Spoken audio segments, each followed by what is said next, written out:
Good morning to all. आज अपन अपने video series की एक स्पेशल सीरीज शुरू करने जा रहे हैं जिसमें एक डिफरेंट जो आपका सब्जेक्ट रहेगा। सब्जेक्ट का नाम है नर्सिंग रिसर्च, जो बीएससी नर्सिंग फोर्थ ईयर का मेन सब्जेक्ट है। इन रिसर्च नर्सिंग रिसर्च के बारे में डिटेल स्टडी या डिटेल अपलोड जो वीडियो है वो अपलोड किए जाएंगे according to series. Class first आज जो क्लास है अपनी वो बेस्ड है रिसर्च पे। Firstly we are discussing about research. Research का मीनिंग क्या होता है? तो जनरली रिसर्च जब वर्ड कहीं पे भी सुनाई देता है तो यही चीज सुनाई देती है कि सर्च अगेन।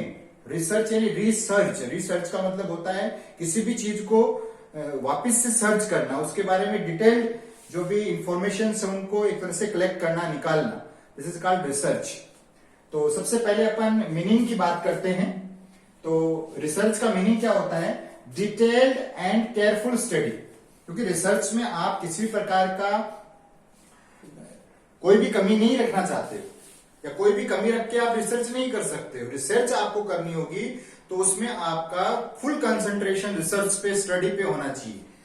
तो detailed and careful study. Careful का मतलब हर एक डाटा का प्रॉपर रिकॉर्डिंग और रिपोर्टिंग जरूरी होता है। यदि आपको साइंटिफिक एनालिसिस करना है या आपको करेक्ट जो डाटा है या करेक्ट जो रिजल्ट है वो आपको यदि प्राप्त करना है तो आपको क्या करना पड़ेगा? उसकी कंप्लीट रिकॉर्ड और रिपोर्ट करनी पड़ेगी। जैसे आप नॉर्मली जब हॉस्पिटल सेटिंग में जाते हो तो वहां पे आप एक पेशेंट की कंप्लीट डाटा जो भी रिकॉर्ड एंड रिपोर्ट करते हो, जिसके आधार पे उसका क्योर बेस्ड रहता है या उसकी जो इंटरवेंशंस हैं वो एक प्रकार से डिपेंड करती हैं।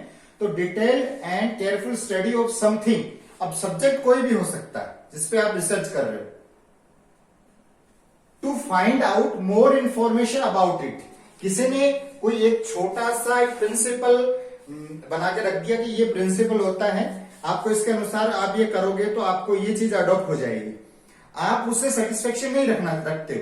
सेटिस्फेक्शन नहीं रखते हो तो आप उस पर्टिकुलर टॉपिक को लेकर रिसर्च स्टडी कर सकते हो और वो जो रिसर्च स्टडी आपकी जो रहेगी वही रिसर्च है।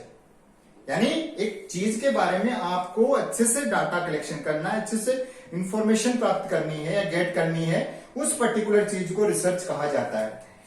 दूसरी वर्ड में अपन उसको ये भी कह सकते हैं, research refers to a search for knowledge.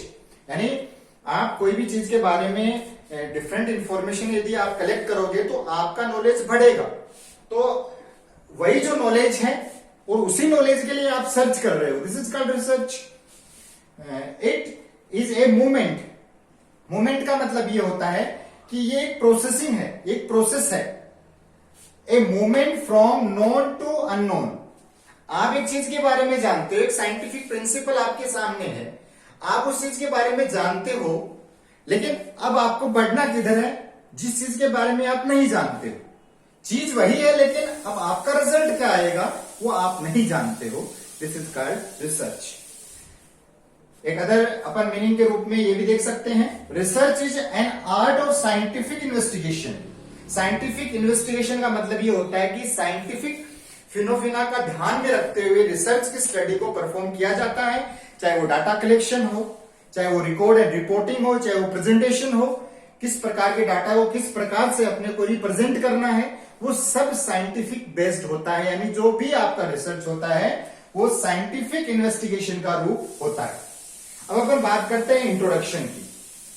तो इंट्रोडक्शन जनरली इंट्रोडक्शन एक प्रकार से यहाँ पे डेफिनेशन ही है, क्योंकि अपन ने मीनिंग में सब कुछ लिख लिया है। तो अपन डेफिनेशन की यदि बात करते हैं तो फर्स्ट जो डेफिनेशन है वो अकॉर्डिंग टू ग्रीनल 1993 क्या डेफिनेशन दी गई रिसर्च की? Research is a structured inquiry. Structured मतलब एक बहुत डिफरेंट एक पर्टिकुलर प्रोसेसिंग है स्ट्रक्चर के रूप में। Research is an structured inquiry that utilises acceptable scientific methodology. Acceptable scientific methodology यानी हर एक रिसर्च का साइंटिफिक मेथोडोलॉजी अलग अलग होता है, तो वो एक सुटेबल होना चाहिए टू सोल्व ए प्रॉब्लम।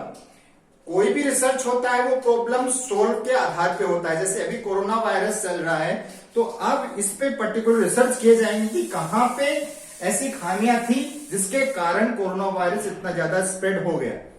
वही हुआ अब ये इसमें यही निकल के आएगा कि जो थर्मल स्क्रीनिंग है उसको सही टाइम पे चालू नहीं किया गया, ठीक है। लेकिन ये प्रॉब्लम थी ना, तो प्रॉब्लम ने अपने को एक रिसर्च करने के लिए एक प्रकार से स्टिमुलेट किया है to solve a problem and create new knowledge that is generally applicable. अब हर जगह पे क्या होगा, कोविड-19 के कारण हर जगह पे क्या होगा, जो स्टडीज निकल के आएंगे तो उनका एक कंक्लूजन निकल के आएगा कि अब हर जगह पे थर्मल स्क्रीनिंग, सोशल डिस्टेंसिंग जरूरी है। और ये जरूरी जब होगा तो आप कुछ हद तक कम्युनिकेबल डिसऑर्डर से प्रिवेंट रह सकते हो या कोविड जैसी बीमारी से प्रिवेंट रह सकते हो। दूसरी डेफिनेशन की यदि अपन बात करते हैं, according to Burns 1997, it is a systematic investigation, एक पूरा सिस्टम में किया गया इन्वेस्टिगेशन होता है to find answer to a problem, यानी रिसर्च प्रॉब्लम सॉल्विंग अप्रोच पे बेस्ड होता है। तो किसी भी प्रकार की जो प्रॉब्लम है उसके सॉल्यूशन के लिए एक सिस्टमेटिक किया गया इन्वेस्टिगेशन रिसर्च कहलाता है। नेक्स्ट वीडियो के अंदर नर्सिंग रिसर्च का मीनिंग और उसकी डेफिनेशन। Thank you.